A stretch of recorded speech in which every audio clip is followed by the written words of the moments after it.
大家早上好。從今日開始，我哋會一齊睇出埃及記。其實出埃及記係神帶領佢嘅選民百姓離開埃及為奴之家嘅咁樣段嘅歷史。咁通過呢段嘅歷史，其實都可以睇到今日我哋作為基督徒點樣離開一個屬靈嘅一個為奴之家嘅咁樣嘅歷程。我盼望我哋能夠通過默想出埃及記過程當中，讓我哋嘅信仰能得着成長，以至能夠不斷嘅朝住神所帶領我哋，能夠做到神所要帶領我哋去到嘅迦南美地。其實睇出埃及記嘅時候，其實可以從唔同角度嚟去睇，可以從一個作為跟隨嘅人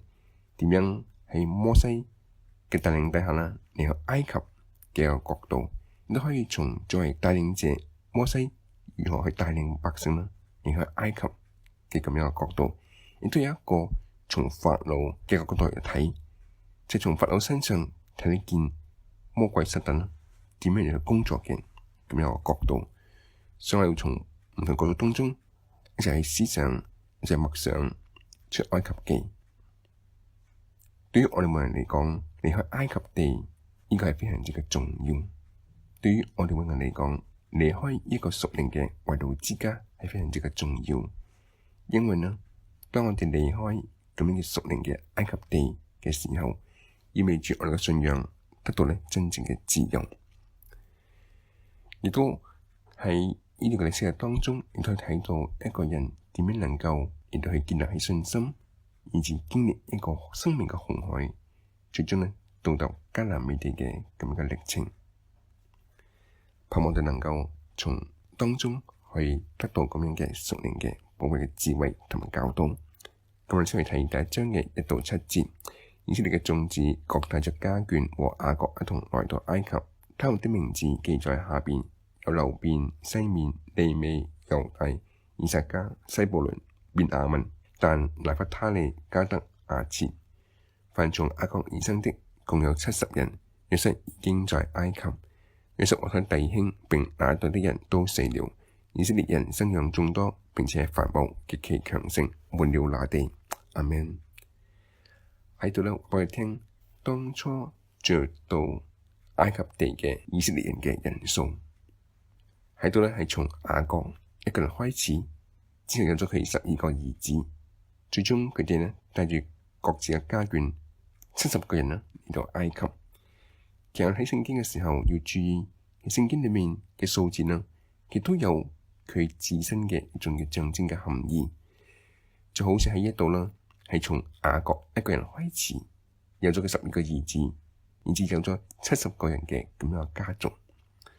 所以我哋睇到咁樣做個數字，就1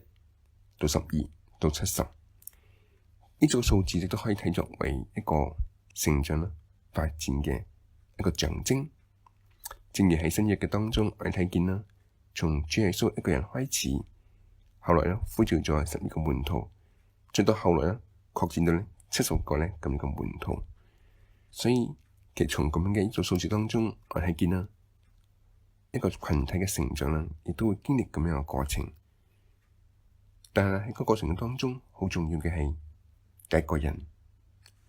當一個人佢真正建立起信心起嚟嘅時候，通過佢能夠去打開咁樣嘅擴張成長嘅咁樣嘅歷史。一個人嚟到12個人，跟住繼而去到70個人，有咁樣嘅一個過程。所以佢通過一個讓我哋知道，其實我哋每個人都係非常之嘅重要。我哋每一個人能夠成為信心嘅祖先，成為咁樣信心嘅種子，係非常之嘅重要。就好似實際嘅比喻當中一樣，即係從一粒嘅種子嚟到開始，當呢個種子佢能夠發芽、生長、長穗最終會結出咁樣嘅果子，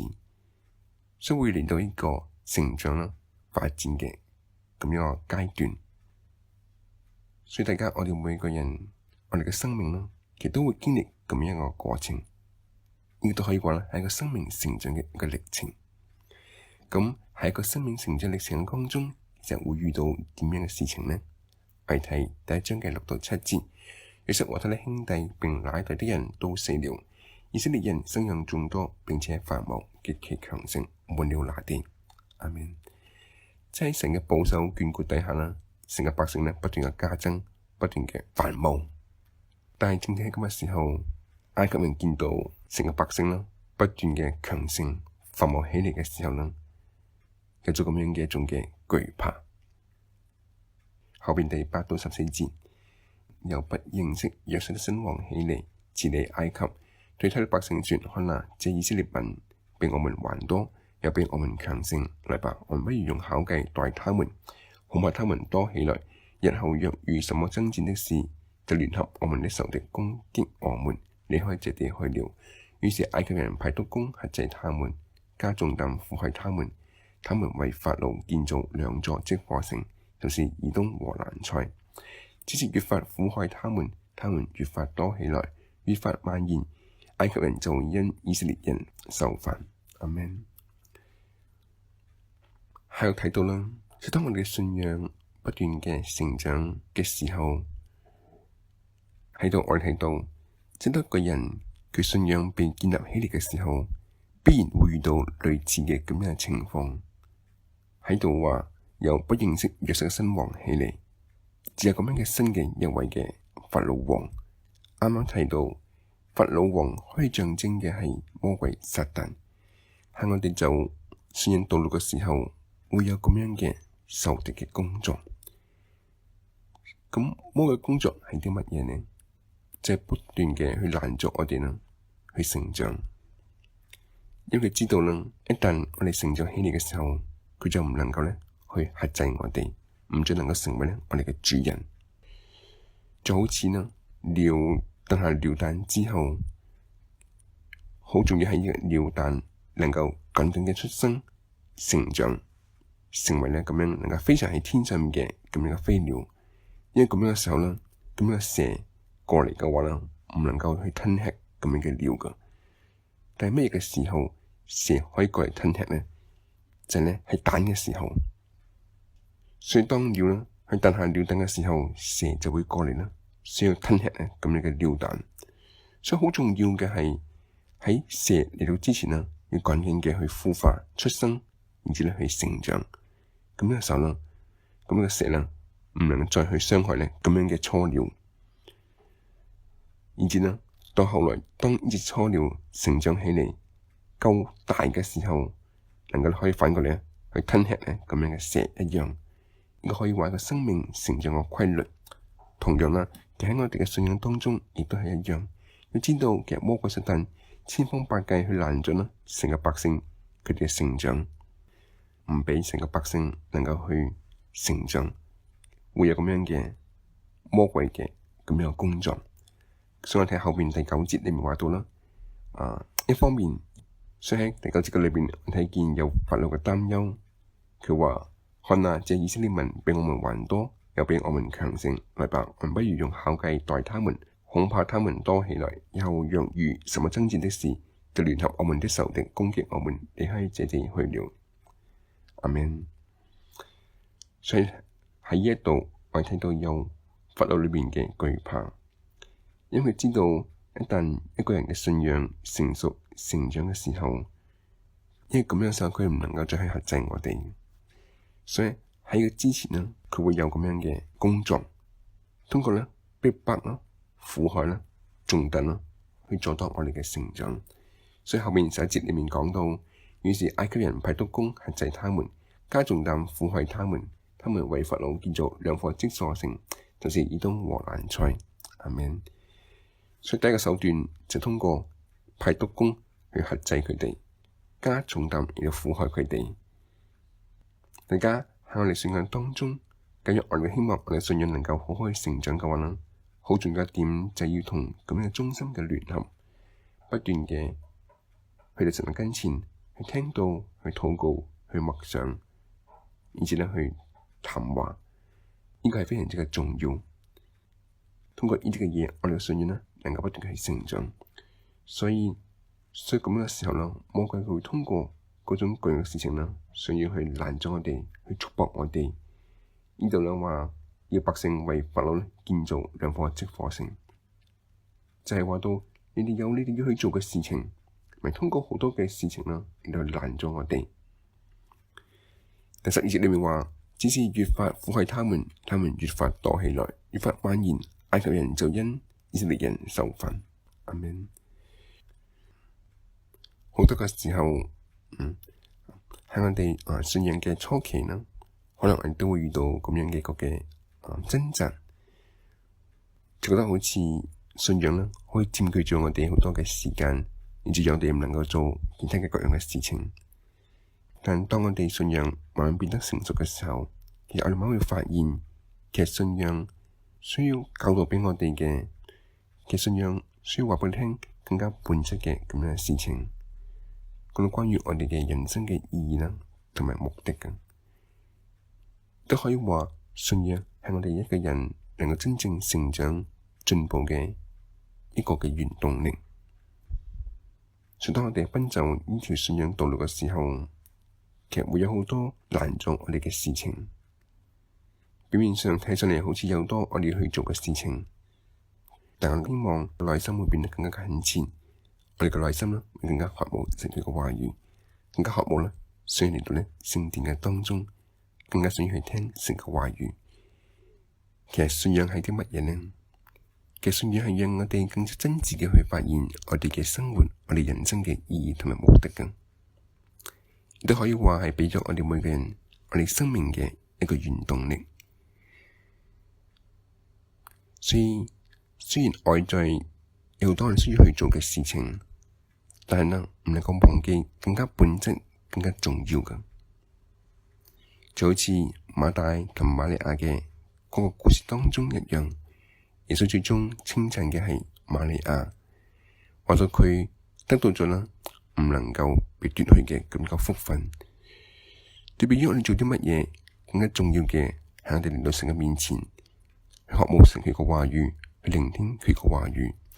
通過聽到我哋嘅信心，我哋嘅信仰啦，能夠被堅定嘅，然後去建立起嚟。所以喺度啦，當咁樣嘅堅定嘅信心建立起嚟嘅時候啦，唔會因為外在嘅環境而就去動搖，反而變得更加嘅真摯。喺咁嘅時候，話到埃及人就因以色列人受罰。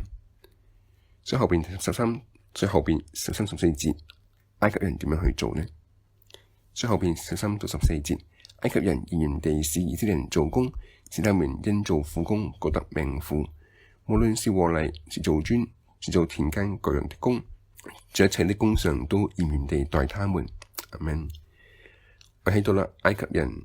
見到第一個嘅計謀啦、手段啦唔成功嘅時候啦，佢哋出咗第二個方法，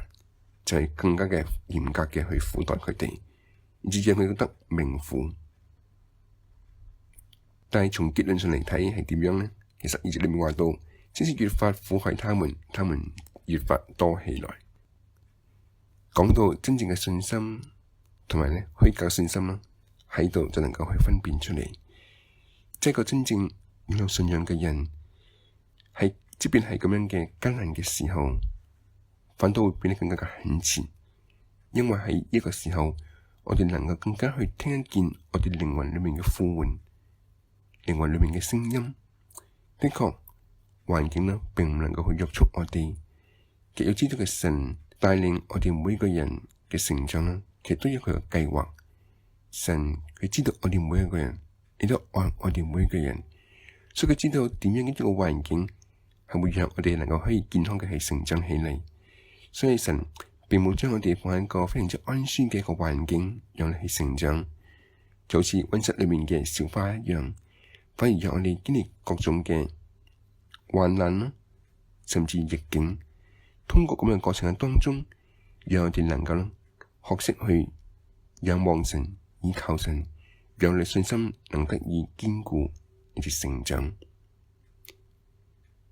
所以睇見，即便埃及人用巧計需要去苦待呢啲以色列百姓，但睇到啦，真正有信心嘅神嘅百姓啦，唔會因為外在嘅環境啦而停低落嚟，反倒會帶更加懇切嘅心啦，嚟到神嘅面前，會更加嘅去依靠神、仰望神啦，嚟到去生活。咁樣嘅時候啦，睇到神佢必然會保守，必會讓我哋更加嘅成長起嚟，變得更加嘅完全，以至更加成熟。但願我哋能夠喺我哋奔走信仰歷程嘅當中，雖然生活當中係好多忙亂嘅事情，但盼望我哋能夠冇失去咗呢一顆渴望嚟到神跟前嘅心，以至讓我哋能夠啦不斷喺神嘅話語嘅光照啦引導底下啦，能夠不斷嘅嚟到去成長，能夠不斷能夠喺我哋嘅信歷程嘅當中，能夠不斷嘅扎根成長，而最終能夠結出咁樣嘅豐盛嘅生命嘅果實。跟住呢度，我哋一齊禱告。每日恩典嘅父，我哋主感謝你，即感謝今日通過主你嘅話語，通過神你帶領你嘅百姓嘅一段嘅歷史嘅歲月，讓我哋得知今日嘅我哋如何喺一條信仰嘅成長嘅歷程嘅當中，如何能夠去帶住正確嘅心嚟到去奔走。主啊，雖然有外在有好多我哋要去做嘅事情，但願我哋唔好失去一顆時刻渴慕主你話語嘅心，讓我哋能夠不斷從主你話語當中得着你嘅光照，得着力量，得着方向。求主你去引領着我哋每天嘅生活。我哋都知道，亦都有魔鬼所能嘅工作，佢千方百計通過各樣事情去攔阻我哋。但主求你讓我哋，即便係點樣境況嘅當中，更加嘅嚟到主你嘅跟前，因為你知道你係我哋嘅磐石，係我哋喺患難當中嘅咁嘅避難所，一切嘅答案都喺主你嘅裏面。但讓我哋能夠堅定嘅帶住信心，跟住神要帶領我哋嘅腳步啦，嚟到往前嚟到奔跑，相信神你必然會帶領我哋咧往更加美好嘅道路嚟到去帶，更加美好嘅方向嚟帶領我哋，讓帶住一份感恩嘅心、盼望心嚟到去生活。感謝你聽我嘅禱告奉主耶穌嘅名字祈求，阿們。